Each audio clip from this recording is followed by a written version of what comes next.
And the final speaker will be Metro CEO Stephanie Wiggins. I'll call for questions from the left here. And with that, I'll give it to Mayor Bess.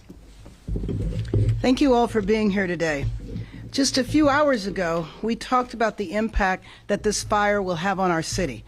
This press conference is to drill down on traffic changes so that Angelenos watching can have a sense of the changes, but also so that our partners in the media are able to communicate to those watching exactly what to expect.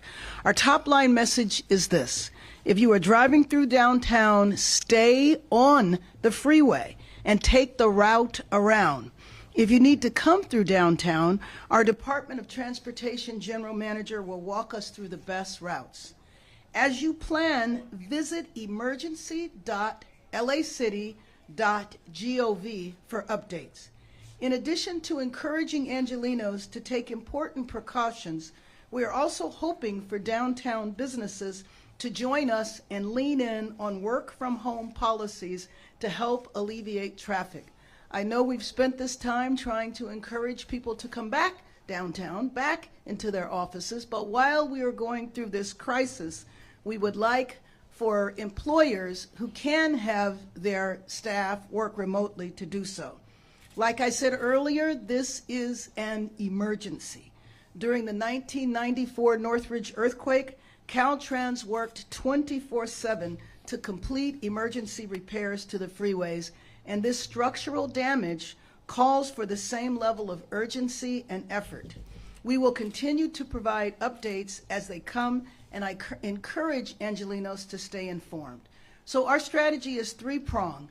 Number one, ensuring that there is a plan for Angelenos who commute or live by this incident.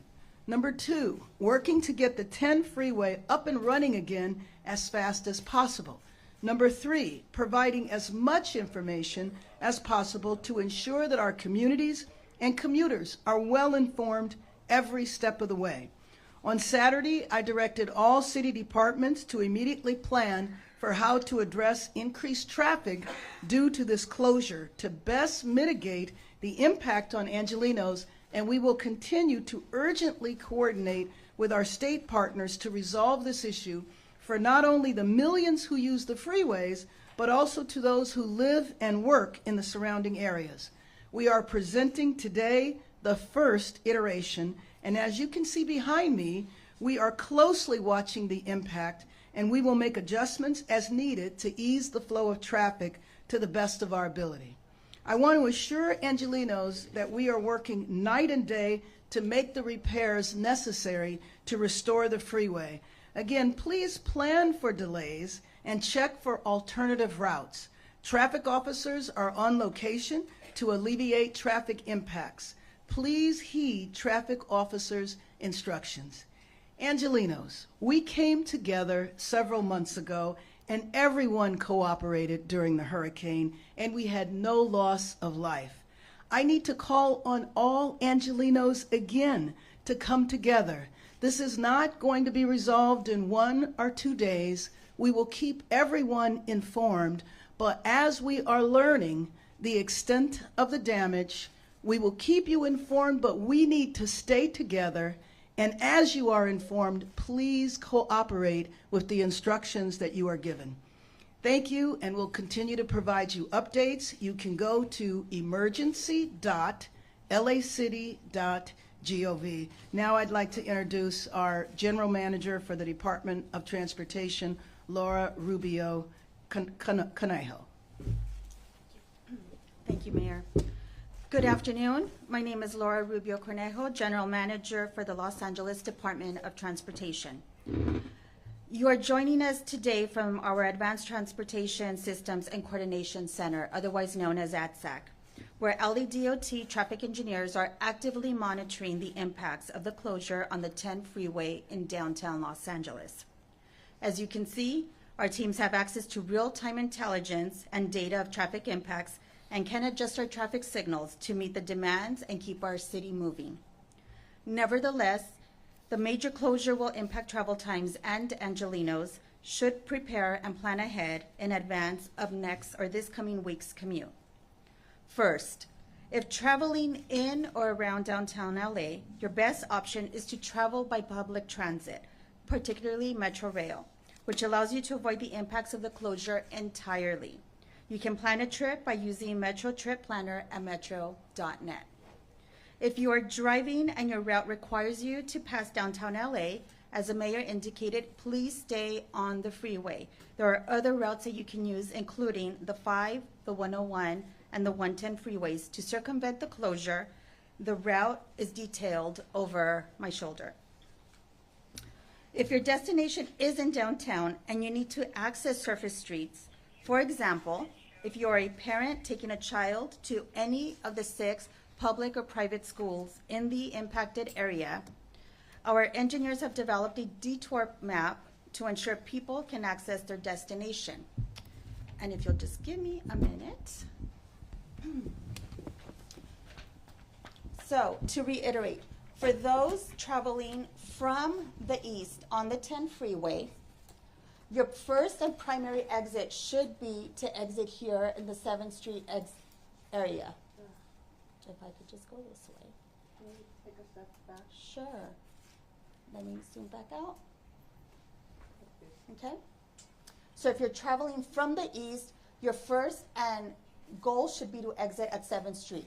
If for whatever reason you miss this exit, your last point to exit will be down here at Mateo and Santa Fe Avenue. Okay. If you are traveling from the west, please consider taking the 110 before you get into downtown to access other downtown streets. However, should you miss that interchange, you can also exit. Your last point of exit will be at Alameda, right here. Okay. On surface streets with impacted areas, we will have positioned traffic officers to provide direction to motorists and have implemented limited direction-based closures to minimize traffic impacts. We have arranged to have 18 traffic officers near the impacted schools between the hours of 7 to 9 a.m. and 2 to 4 p.m.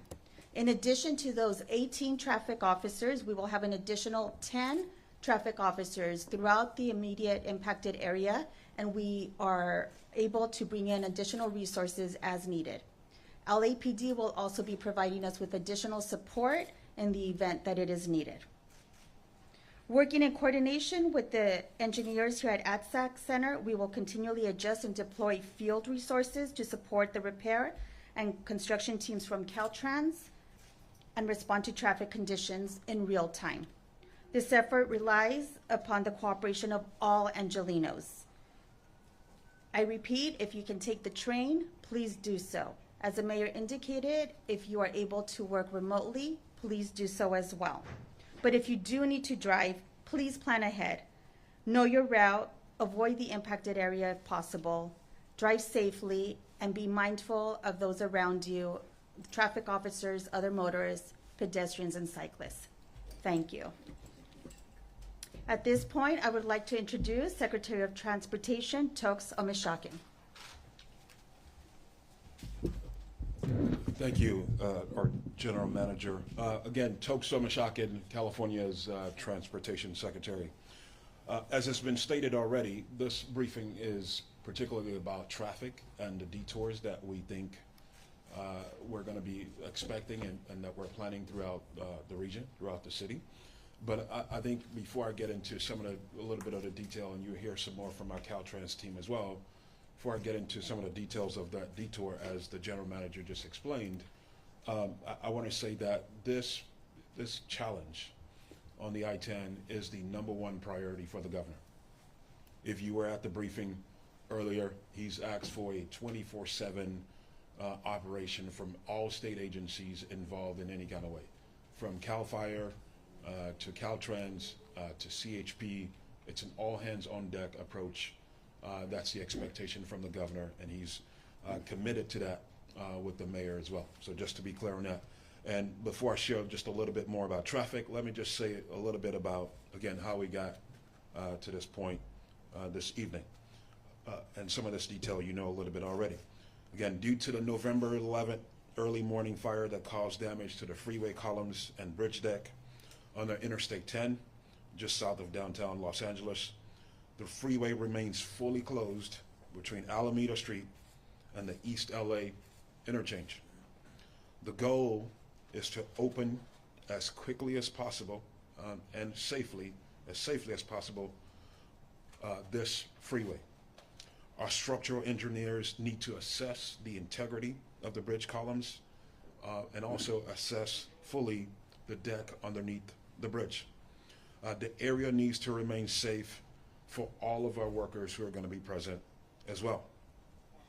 Caltrans has secured a $3 million emergency contract to bring in a contractor to test and clear hazardous material, handle freeway and road closures, and conduct possible restoration of the structure.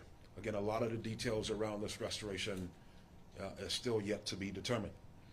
The contractor took samples overnight on Saturday and into Sunday morning and sent them to the testing lab this morning.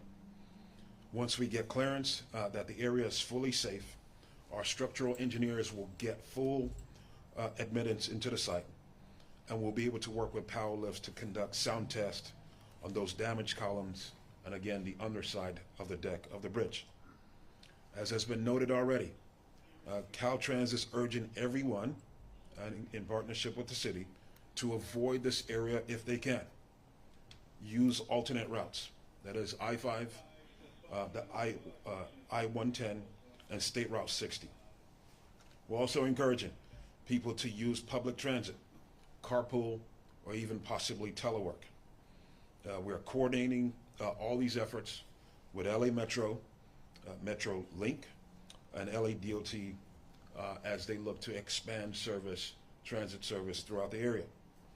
We want to do this safely and let our engineers do their work and make their assessments so that repairs can get on the way as quickly as possible.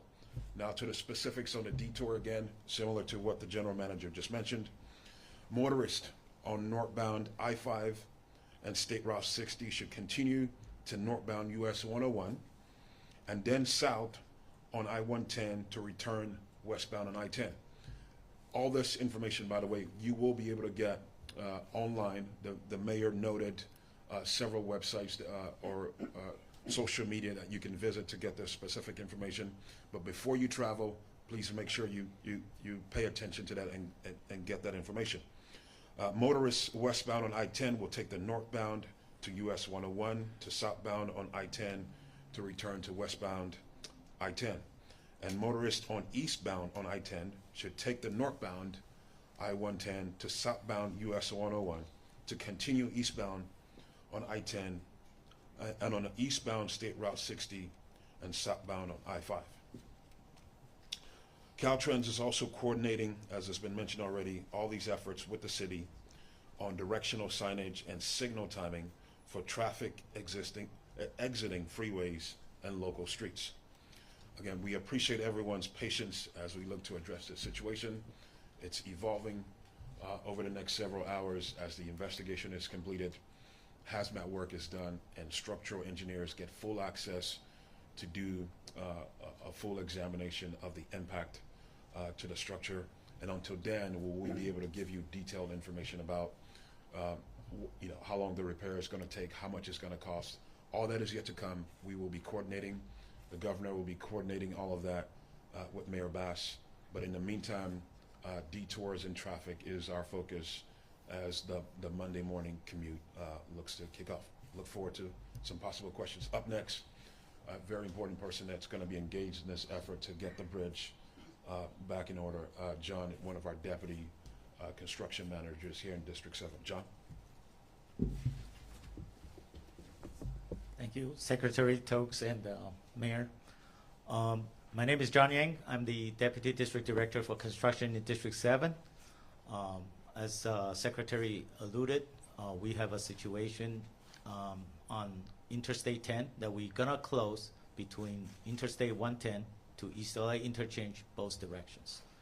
And the reason we do that is because we want the motorists stay on the state highway system and without flooding the unnecessary local streets to create more congestion on the streets that's really not related to this closure. And we have also TMC. As you see, this is ASAC from City of LA. Our Los Angeles Regional Transportation Management Center is also monitoring our regional network. And we are going to assess the current strategy, working with Metro and also City of LA, trying to find out and fine-tune the current situation.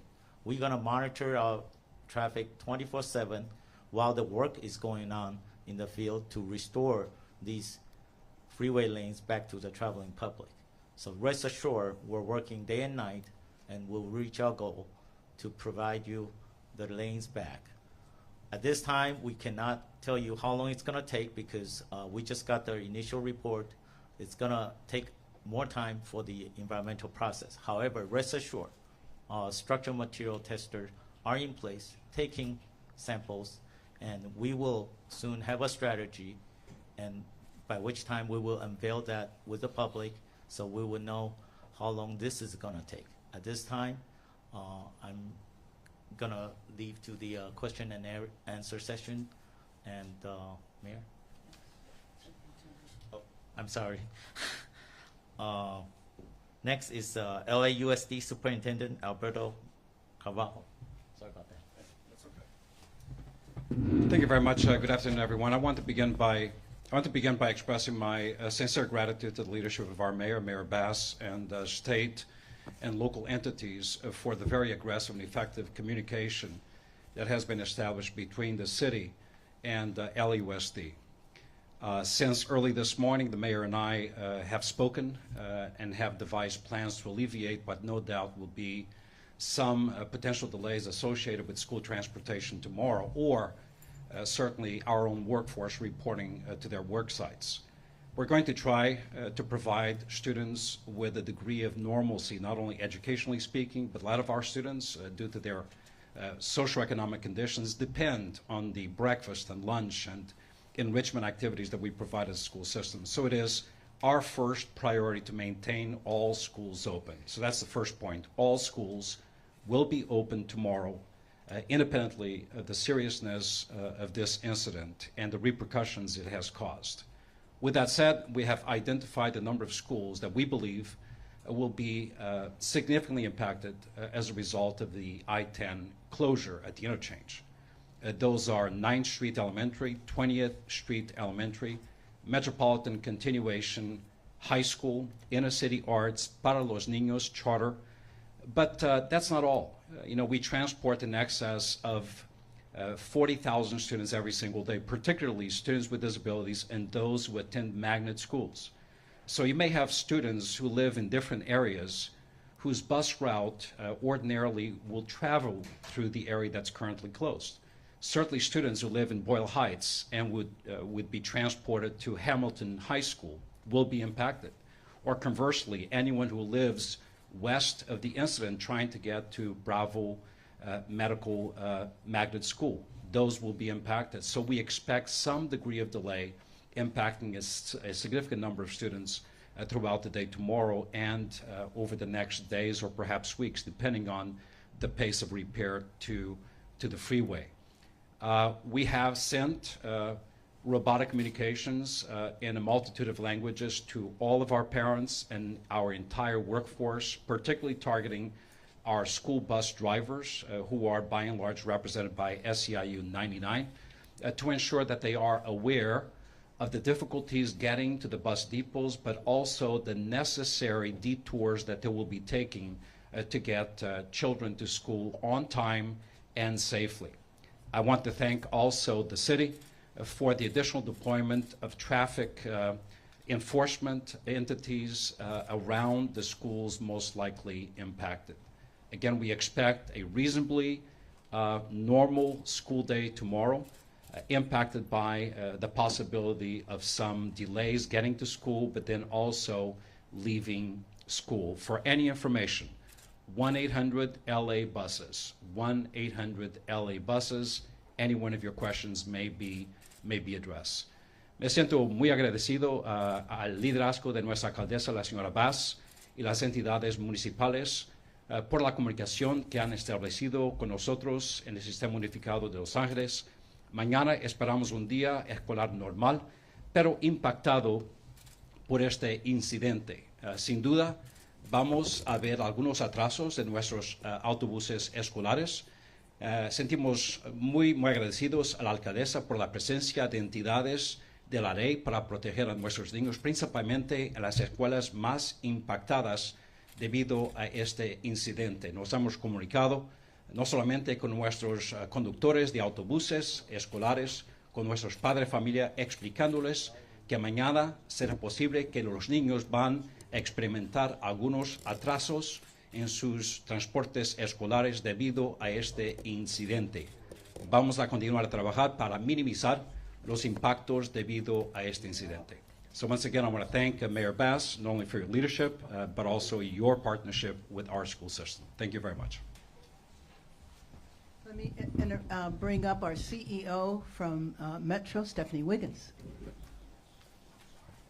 Thank you, Mayor Bass. Thank you for your leadership on this issue and as chair of the LA Metro Board.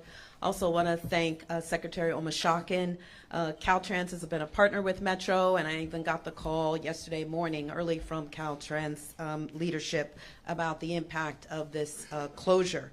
There are 3 points I want to make in sharing Metro's perspective and getting information out to the community about how they can avoid the closure. That is to plan ahead, share the ride, and we have a commitment to real-time updates. So planning ahead, Metro and our service in particular, we will continue to provide both bus and rail service for those who need to get to downtown LA or through downtown LA. At this point, there's only one bus line that we anticipate on detour, that's line 66. We have significant amount of rail service. Our E-line runs for 22 miles. It essentially parallels the 10 freeway between East Los Angeles and Santa Monica with 29 stations. We also have our A-line, which runs 48.5 miles with 44 stations from Azusa to Long Beach. It's also an alternative to the 110 and the 210 freeways. For those coming from the Inland Empire and Orange counties to downtown LA and through downtown, we suggest taking Metrolink San Bernardino or Riverside Line or Orange County Line into Union Station, where riders can connect with our A, B, and D lines or a number of bus lines to get to their final destination. Our partner Metrolink is adding more service in response to this closure. Specifically, they're adding 6 round trips between Covina and Union Station, and they're also adding rail cars on the San Bernardino line beginning tomorrow morning. On our bus line side, east of LA, we have the Silver Line. That's line 910 and 950 that travels from El Monte all the way to the Harbor Gateway Transit Center in San Pedro. We also have lines 487 and 489 that travel from the Sierra Madre station in the Pasadena area all the way to downtown LA, and they operate along the 10 express lanes. And parallel to those, we have line 76 on Valley, north of the 10, and line 70 on Garvey, south of the 10. Our transit partners also have alternate bus options, including Foothill Transit, which has multiple lines that serve San Gabriel Valley to downtown LA, including their Silver Streak Express from Montclair to downtown LA using the 10 express lanes. Also, they offer downtown LA express bus lines, the 490, the 493, the 495, the 498, and 499. They avoid congestion expected around the 5, the 10, the 60, and the 101 just east of downtown LA. And in the immediate area of the fire or the 10 closure, there are multiple bus lines as options, including our line 18 between Montebello and Wilshire Western on 6th Street, and line 66. As I mentioned before, while it will be on detour, it still will be operating between Montebello and Wilshire Western on Olympic. So plan ahead. There are plenty of opportunities to share the ride, including carpooling if you have to drive the freeway. For information, our commitment is to ensure real-time information updates. As you've heard earlier, people can go online to metro.net. On our homepage right now is a service advisory providing all the details and information on routes not only by Metro, but our transit partners that I mentioned. Also want to encourage people to call 323-GO-METRO for real-time assistance on specific route planning tools. And as a region, we've invested for more than a decade on our traveler information system with the support of Caltrans. That's 511. 511 covers motorists who are traveling to downtown LA from the Inland Empire, from Orange County, and even Ventura County, as well as LA County. Go 511, as well as 511.com will get you information as well, real-time traffic updates. Again, plan ahead, share the ride, and we're committed to real-time updates. Thank you.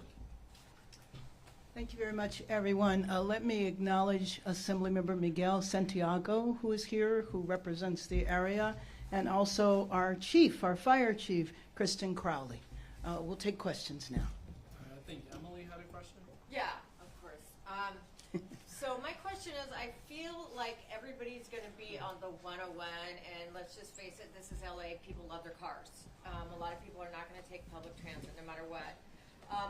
So people headed from the south or headed downtown, how much extra time should they give themselves if they're going to be hitting the 101? I feel like that's my default, is going to be the 101. Right.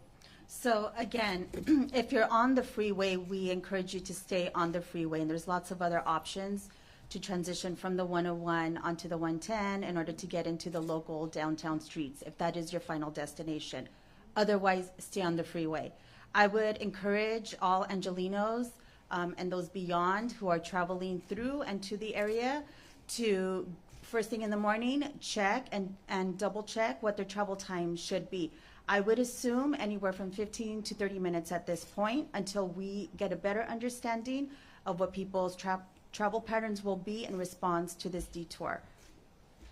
And let me just add, please correct me if I'm wrong, but the apps that people use, Google Maps, Waze, will also have this information, correct? Correct. So you should have an estimation of your travel time. And KNX. And KNX, of course. Joy from Takeout. Yeah, that's me. Sorry, I'm Joy. Hi. I just had a question. Where are we, and this may be better for the chief, where are we as far as the investigation as to what caused the fire? Did it start in the pallet and spread to the cars or start in the cars and spread to the pallet, or what are you thinking at this point? Sure. So just an update. It's an active investigation. The LAFD came in early. Obviously, we handled and mitigated the emergency right there and then. Took us a number of hours. But with that, now that's an active investigation with arson investigators. We have partnered, and now we are stepping away from that point, and now it's a lead from CAL FIRE arson investigators. So we have taken a supportive role because it is on state property. We have liaisoned with them. They're moving forward with their investigation actively and aggressively.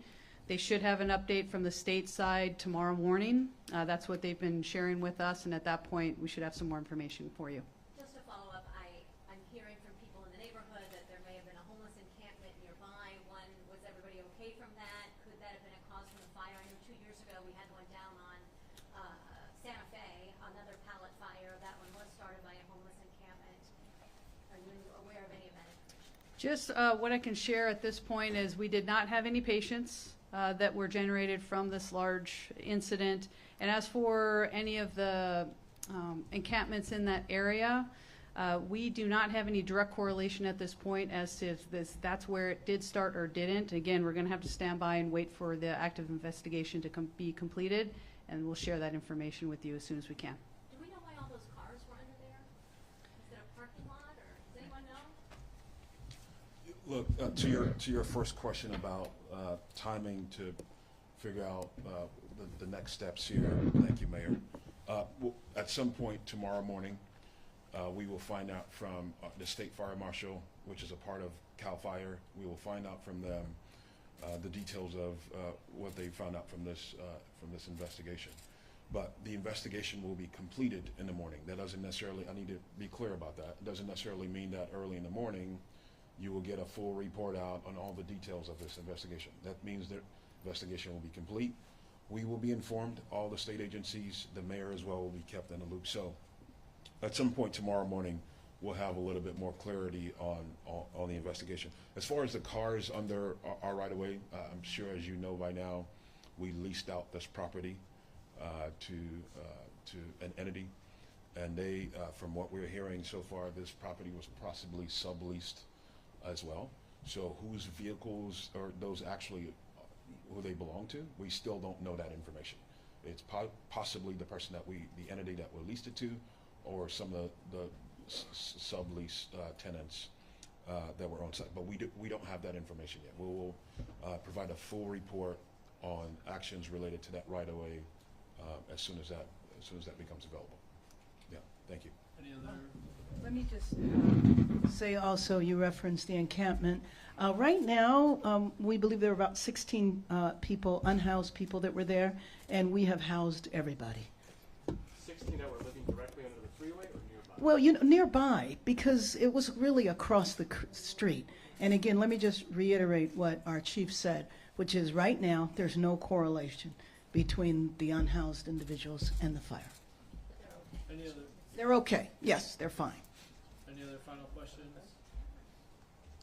Let me just say that we do plan to have an additional press conference in the morning to keep you updated on routes. And again, I would just appeal to Angelenos.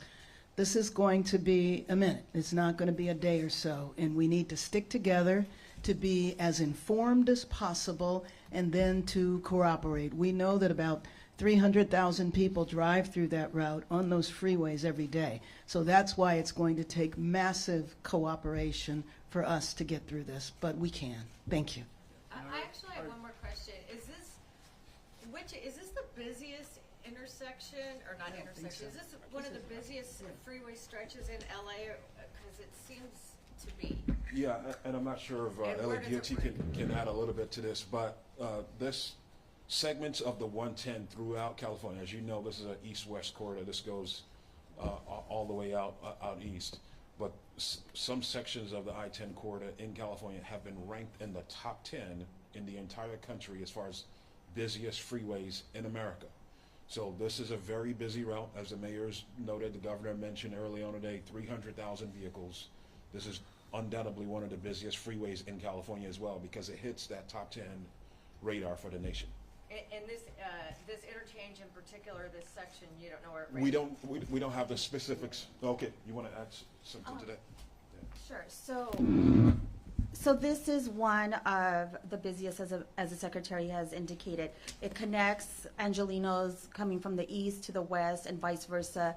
The East Los Angeles interchange is a critical interchange for those coming from the east, and similarly from the west connecting into downtown.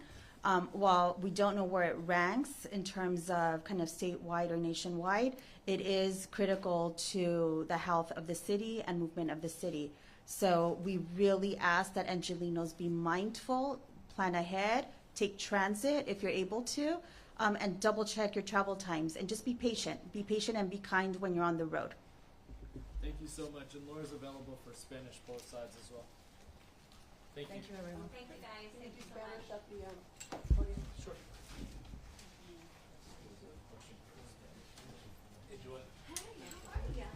He wants Spanish or Spanish. Thank you for noticing. I'm not that short. I'm short, but not that short. That's why you look so good. Yeah. So in the last. Oh, you want me to do it all in Spanish?